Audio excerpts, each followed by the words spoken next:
Hi mga kaibon! Welcome back po sa channel natin, Ibon at Iba Pa. Sa mga hindi pa po pala nakasubscribe dyan, subscribe na po kayo at pakihit na rin po yung notification bell para updated po kayo sa mga video na ina-upload natin every week.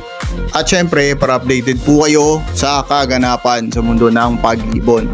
Ngayong week na to mga kaibon, napakasimple lang ang pag-uusapan natin mga kaibon, napapanahon.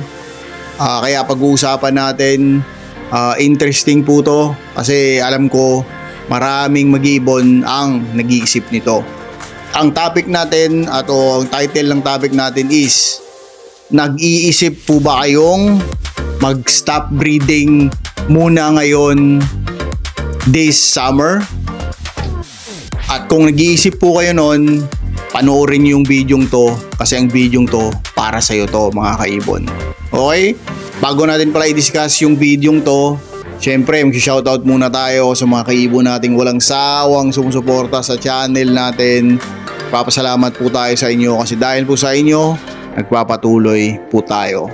Maraming salamat po. Okay, ngayon mga kaibon, syempre mag-shoutout na tayo sa mga kaibon nating walang sawang sumusuporta sa channel natin. Dahil po sa inyo, nagpapatuloy po si Ibon at Iba Pa. Shoutout kay Kaibon Angelo Villena ng Cabanatuan, Nika Mark ng Laguna, EK's Mini Avery ng Sulukan, Angat, Bulacan, kay Judith Ibunan, Patax Mini Avery, kay Kaibonoli Bautista, KJ Mini Avery ng Samar, Papa Berber Avery ng QC, John Ramos ng Bukawe, Z Gaps Mini Avery ng Eastern Pangasinan, Jairil Avery ng Valenzuela, Mark Wilson Avendano, Neil Katibo, CML Avery, Perez Avery, Efren David Avery.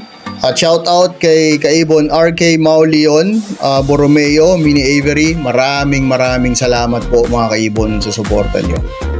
Okay mga kaibon, ngayon syempre pag-uusapan na natin yung topic natin, kung nag-iisip ka na mag-stop breeding ngayong summer. Magsa-stop breeding ka ba o magbe-breed ka ba ngayong summer?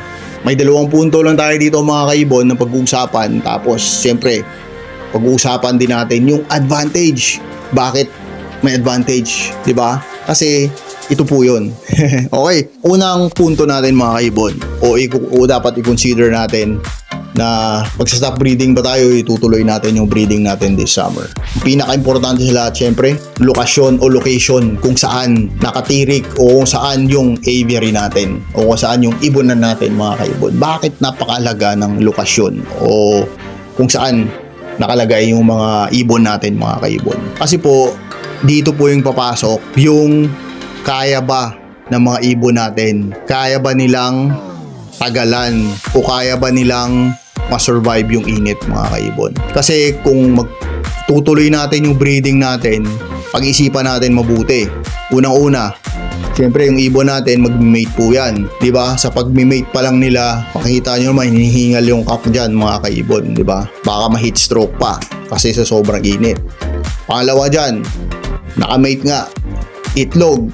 Pag nag-itlog yan mga kaibon, lilimliman po yan. Sa sobrang init na ng panahon, lilimliman pa, anong mangyayari mga kaibon? Mabubugok yung itlog, di ba? Okay, kung wari, nakalusot doon, nalimliman, napisa yung ibon o napisa yung itlog kasi fertile, makakasurvive kaya yung inakay sa sobrang init mga kaibon. Kaya yun po yung mga bagay na dapat nating pag-isipan mga kaibon bago tayo magsalang o bago tayo mag-breed this summer mga kaibon. Kasi kung hindi kakayanin ng ibon natin mga kaibon, masasayang lang po.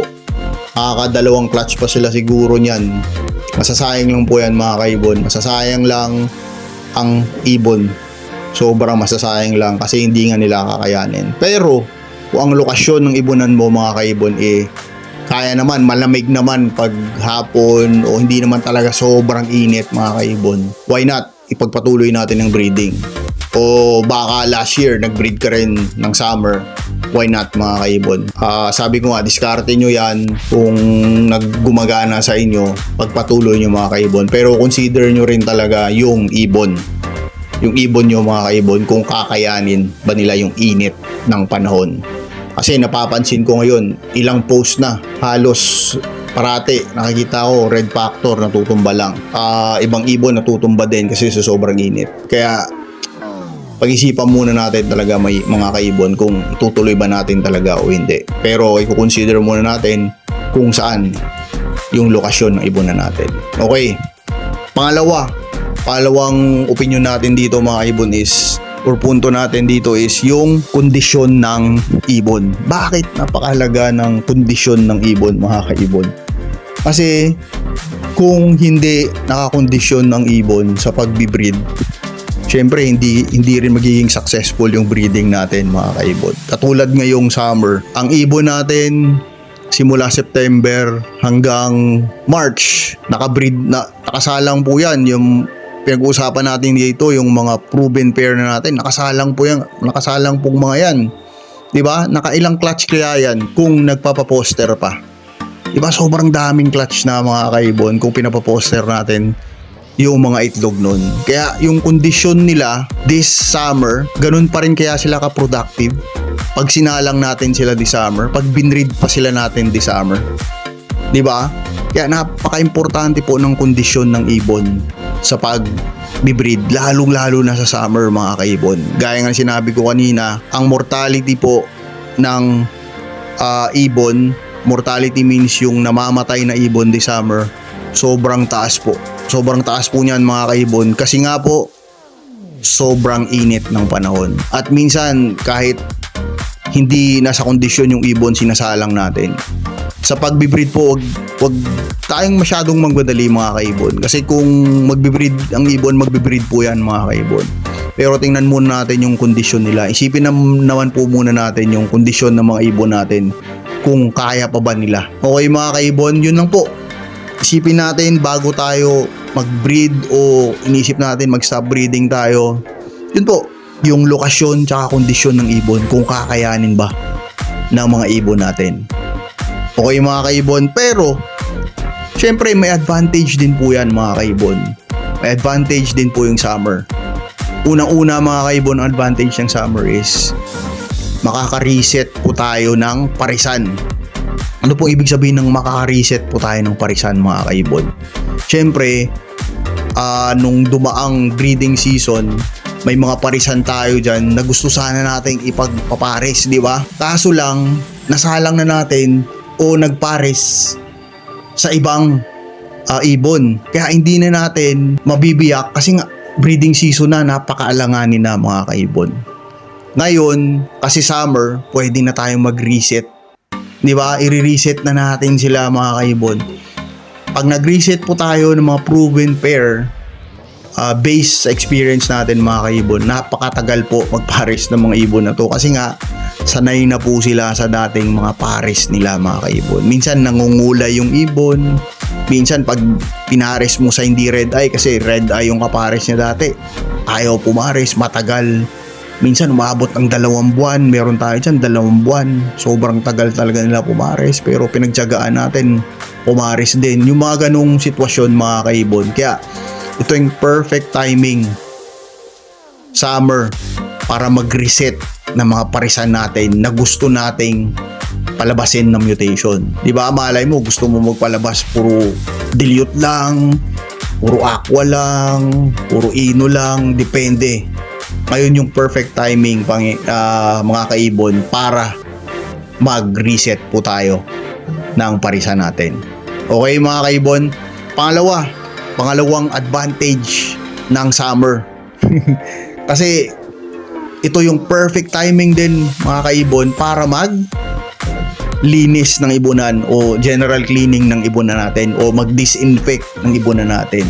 Kasi nga po,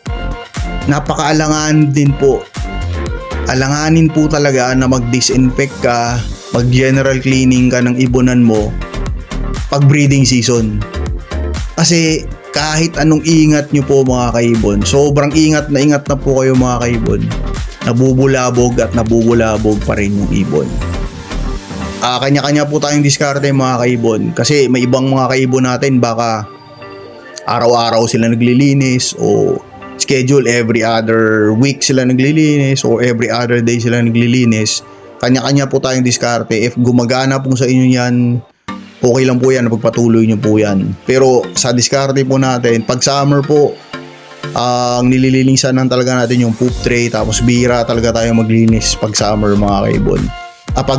Pag breeding season pala, pag breeding season pala mga kaibon. Kasi yun nga po, iniiwasan natin mabulabog yung mga ibon natin, yung mga naglilimlim, yung mga nagsusubo. Kasi kahit proven na po natin yan, napakabait na ibon, napakagaling na pamoster, minsan nagloloko rin po yan mga kaibon. Ito po yung naranasan natin nung breeding season natin this year. May gumawa sa kapitbahay natin, pinagawa yung bahay nila. Napakaingay po, pukpok dito, pukpok doon. Kaya po, grabing mortality natin. Grabe ang namamatay o namatay na ibon sa ibonan natin, mga kaibon. Tsaka isa pa pala, yun pa pala yung isang punto doon. Bago po tayo sa breeding season or sa summer this year, ang mortality po, tingnan nyo po ang mortality rate o namamatay na ibon pag summer. Mas madami po kumpara sa mga breeding season. Kasi nga po, sobrang init. Ito na po yung time na nahi-heat stroke na yung ibon, namamatay lang bigla, tumutumba lang bigla mga kaibon. Kaya bago po tayo magsalang o mag-breed pa ngayon this summer, isipin po natin, kakayanin kaya ng ibon ko o ng ibon namin kung sobrang init ng panahon. Kasi kung hindi, I strongly suggest wag na po. Kasi masasayang na din po talaga yung breeding nyo. Pero kung sa palagay nyo kakayanin ng ibon nyo, go lang po mga kaibon. Sige, breed lang po kayo mga kaibon. Wala pong problema yun. Okay mga kaibon, kung may suggestion pa po kayo mga kaibon, pakilagay lang sa comment section mga kaibon. Sana nag-enjoy po kayo sa munting topic natin na napaka-interesting ngayong linggo mga kaibon. Maraming salamat po sa suporta nyo. God bless po sa lahat ng minamahal nyo sa buhay. Ibon at iba pa po mga kaibon. Maraming salamat. See you next time po. Bye mga kaibon.